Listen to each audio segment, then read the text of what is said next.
दोस्तों, पाकिस्तान में कई ब्रांड्स ऐसे गुजरे हैं जिनको हर पाकिस्तानी जानता था, यूज करता था, लेकिन वक्त के साथ साथ ये ब्रांड्स या तो गायब हो गए या इनकी पॉपुलैरिटी बहुत कम हो गई। दोस्तों, 90s में बड़े होने वाले लोगों को यमी आइसक्रीम जरूर याद होगी। इसको 1981 में पाकिस्तान में लॉन्च किया गया था और देखते ही देखते यमी सबकी फेवरेट आइसक्रीम बन गई थी। यमी आइसक्रीम आज भी बिक रही है, लेकिन बहुत कम जगहों पर। लोग अब इस ब्रांड को भुला चुके हैं। इस तरह आपको ओए हुए चिप्स याद होंगे। ये ब्रांड आज गायब हो गया है। एक वक्त था जब ओए हुए चिप्स के इश्तिहार हमें हर जगह देखने को मिलते थे। ये चिप्स काफी मशहूर हो गए थे, लेकिन फिर ये चिप्स गायब हो गए। इसकी बहुत सारी रीजंस बताई जाती हैं, जैसा कि फाइनेंशियल और सप्लाई चेन के इश्यूज। ये भी कहा जाता है कि इनकी पैकेजिंग काफी खराब थी। ये जिस पैकेट में चिप्स बेच रहे थे, वो पैकेट पाकिस्तान की गर्मियों में चिप्स को फ्रेश नहीं रख सक रहा था। इनकी मैनेजमेंट के भी काफी इश्यूज थे और काफी मशहूर होने के बाद ओए हुए चिप्स भी गायब हो गए। दोस्तों, हलीब मिल्क कभी पाकिस्तान में पैकेज मिल्क की कैटेगरी का सबसे बड़ा प्लेयर था। 2007 में इनके पास 52% मार्केट शेयर थे, यानी अगर दूध के 100 डब्बे बिकते थे तो उनमें से 52 डब्बे हलीब मिल्क के होते थे। लेकिन 2017 में ये मार्केट शेयर गिरकर सिर्फ 2% रह गया था। दोस्तों, हलीब मिल्क हलीब फूड्स का एक ब्रांड है जिसे चौधरी डेयरीज लिमिटेड ने शुरू किया था। देखते ही देखते हलीब मिल्क पाकिस्तान में एक बहुत बड़ा ब्रांड बन गया था। आज भी लोग हलीब मिल्क यूज करते हैं।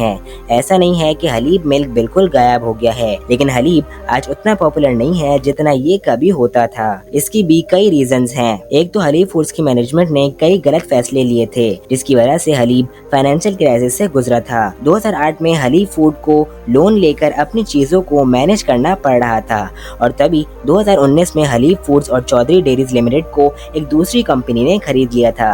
इसकी एक और बड़ी वजह ये थी कि पाकिस्तान में दूध के दूसरे ब्रांड्स लॉन्च हो रहे थे जो हलीब को बहुत ज्यादा कंपटीशन दे रहे थे, जैसा कि मिल्क पैक और ऑलपर्स वगैरह, जिसकी वजह से आज हलीब, जो कभी इस इंडस्ट्री का बादशाह था, काफी नीचे जा चुका है। दोस्तों, क्यों मोबाइल आज कहाँ गायब हो गया है? कभी हमें टीवी पर हर वक्त क्यों मोबाइल के एड्स देखने को मिलते थे। ये अपनी मार्केटिंग पर करोड़ों रुपए खर्च कर रहे थे, लेकिन अचानक क्यों मोबाइल के साथ क्या हुआ? क्यों मोबाइल 2009 में पाकिस्तान में ज़ीशान अख्तर नामी एक आदमी ने लॉन्च किया था और बहुत जल्द क्यों मोबाइल पाकिस्तान में हर महीने 10 लाख तक मोबाइल बेचना शुरू हो गया था। लेकिन 2018 के बाद क्यों मोबाइल अचानक से गायब होना शुरू हो गया। लेकिन क्यों?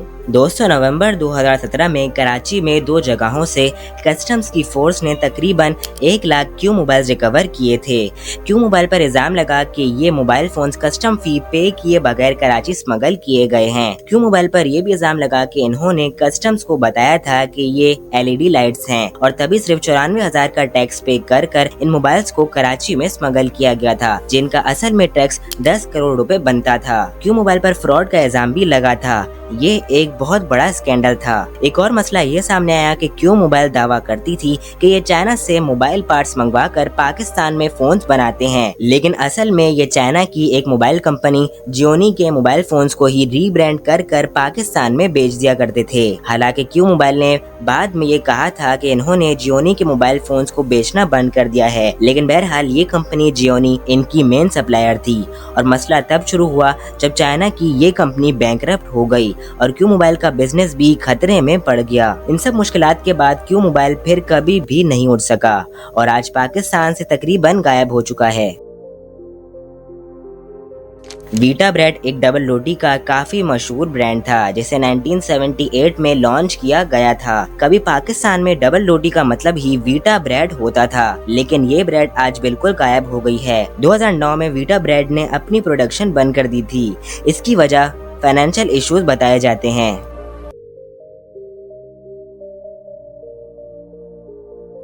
दोस्तों, कभी पाकिस्तान में RC कोला भी काफी बिकती थी। RC कोला का मतलब रॉयल क्राउन कोला था।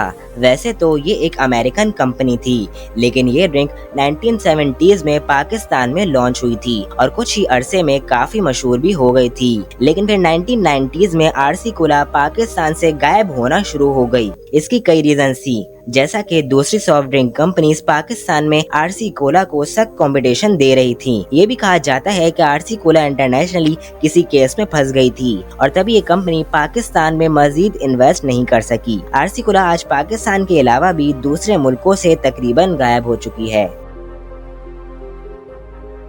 दोस्तों, ऐसे कई ब्रांड्स हैं जिनको कभी पाकिस्तान के हर घर में यूज किया जाता था। गाय सोप हो या फिर इंग्लिश टूथपेस्ट, सैमसोल शैम्पू भी कभी पाकिस्तान का फेवरेट शैम्पू हुआ करता था। लेकिन वक्त के साथ साथ ब्रांड्स चेंज हो गए, नई कंपनीज और नए ब्रांड्स आ गए और कभी पाकिस्तानी मार्केट पर राज करने वाले ये ब्रांड्स आज बहुत कम लोग यूज करते हैं। दोस्तों, ये तो आपको पता चल गया, लेकिन क्या आप लबूबू डॉल की हकीकत जानते हैं? अगर नहीं जानते तो लेफ्ट वाली वीडियो पे क्लिक करें।